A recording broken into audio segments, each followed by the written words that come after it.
Aleluia, Jesus, amados irmãos, povo de Deus, nação eleita, povo que diz que conhece a Deus, que crê em Deus, que é filho de Deus. É com você que eu quero falar e desejar, já profetizar a paz do nosso Senhor e Salvador Jesus Cristo, aonde você estiver, seja em uma empresa, no emprego, seja na rua, seja no hospital, aonde você estiver. A mão de Deus não está encolhida, os olhos de Deus não estão fechados e Deus não deixou de atuar, Deus não deixou de agir. O silêncio de Deus é para que haja uma autoanálise de nossas vidas, para que nós mesmos venhamos nos autoavaliar, para que a gente mude as nossas atitudes quando não estão compatíveis com a palavra dele, para que a gente se arrependa e peça perdão a ele dos pecados cometidos e abandone de uma vez por todas. É para que a gente neste momento vá procurar ele e toque nas vestes dele em clamor, em oração, em decisão, em lealdade, compromisso, assim como aquela mulher do fluxo de sangue rompeu as barreiras, foi lá, rompeu o preconceito daquela época, né, por estar ali no fluxo de sangue contínuo, e ela chega até Jesus, toca nas vestes e recebe a virtude de cura. Então é dessa forma que eu e você devemos fazer hoje. Diante de todas as aflições, todas as dificuldades, de toda essa doença, essa dificuldade que está, a aflição que está acometendo a terra. É diante de tudo isso que nós devemos tomar a decisão de ter um encontro verdadeiro com Jesus Cristo e nunca mais voltar. Nunca mais ter decisão contrária de voltar, de retroceder a caminhada. Amém?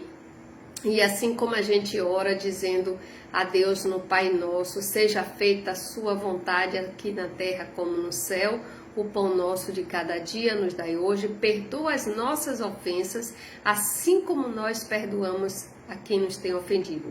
Veja que a gente faz um compromisso com Deus, que seja feita a vontade dele e não a nossa, né?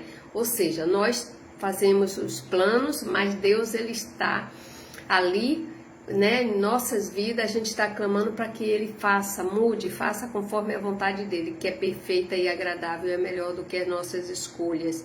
E outra coisa que a gente fala é que ele nos perdoe, assim como nós temos perdoado aqueles que têm nos ofendido, aqueles que nos traíram, aqueles que fizeram mal, aqueles que causaram qualquer aflição em nossa vida. A gente está dizendo que a gente perdoa ele e assim a gente quer que Deus nos perdoe.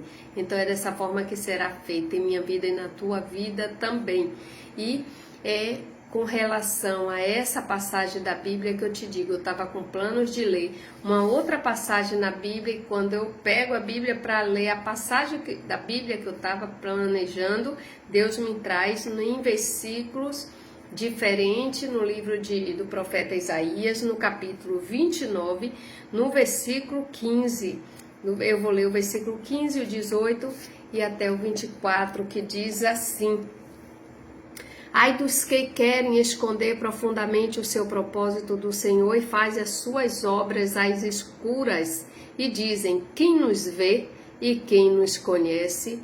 Olha aí o homem desafiando a Deus. Deus vê tudo, não há nada na escura, nos escondidos, em quatro paredes, atrás de um muro, não há nada em quarto feito por mão de homem, casa feita por mão de homem, que Deus não veja, Deus não enxergue, que a luz dele não chegue, que a mão dele não chegue e que a justiça dele também não acerte o local.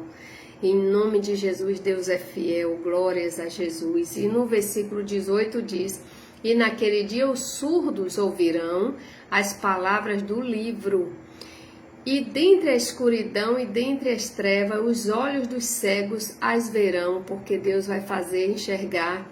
E os mansos terão gozo sobre gozo no Senhor, e os necessitados entre os homens se alegrarão no Senhor, Deus de Israel, no Santo Deus de Israel. Glória a Jesus, porque os mansos terão gozo sobre gozo, né? Porque, no 20 diz assim, porque o tirano é reduzido a nada e se consome o escarnecedor. Olha aí. e todos os que se dão à iniquidade são desarraigados. Então não vale a pena ser desonesto, não vale a pena estar praticando iniquidade, praticando pecado, porque Deus está dizendo que vai ser desarraigado da terra, até a raiz dele vai sair, até os descendentes vão sair, porque a raiz, desarraigado, quer dizer isso, né? Deus vai tirar. E os que fazem culpado ao homem por uma palavra e arma laços ao que repreende na porta, e os que sem motivo põem de parte o justo. Portanto, assim diz o Senhor que remiu Abraão acerca da casa de Jacó: Jacó não será agora envergonhada, nenhum povo de Deus será envergonhado, nem agora ficará pálida a sua face. Não ficará doente o povo de Deus, não será envergonhado, porque Deus honra, porque Deus é fiel. Mas quando ele vir seus filhos, obra das minhas mãos no meio dele, santificarão o meu nome, sim, santificarão ao santo de Jacó e temerão ao Deus de Israel. E os desorientados virão a ter entendimento, e os murmuradores aprenderão doutrina. Então aqueles que estão murmurando vão aprender a doutrina de Deus, que não deve murmurar, que deve glorificar Deus por tudo, porque Deus traz a providência. E aquele que estiver desorientado, Deus vai dar entendimento para acertar o caminho. Glória a Deus e aleluia. Receba essa palavra, meu irmão. Se autoavalie, reveja a sua casa, a sua família, o que você tem guardado no oculto, porque no versículo 15, leia na tua Bíblia, leia aí no celular, na tua casa, que você vai constatar que não sou eu que estou dizendo, está escrito na Bíblia Sagrada, a palavra de Deus. No capítulo 29, do versículo 15, diz: ai dos que querem esconder profundamente o seu propósito do Senhor e fazem as suas obras escuras, e ainda dizem, né? Quem nos vê e quem nos conhece? Veja que Deus sabe de tudo e vê tudo. Amém? Glória a Jesus.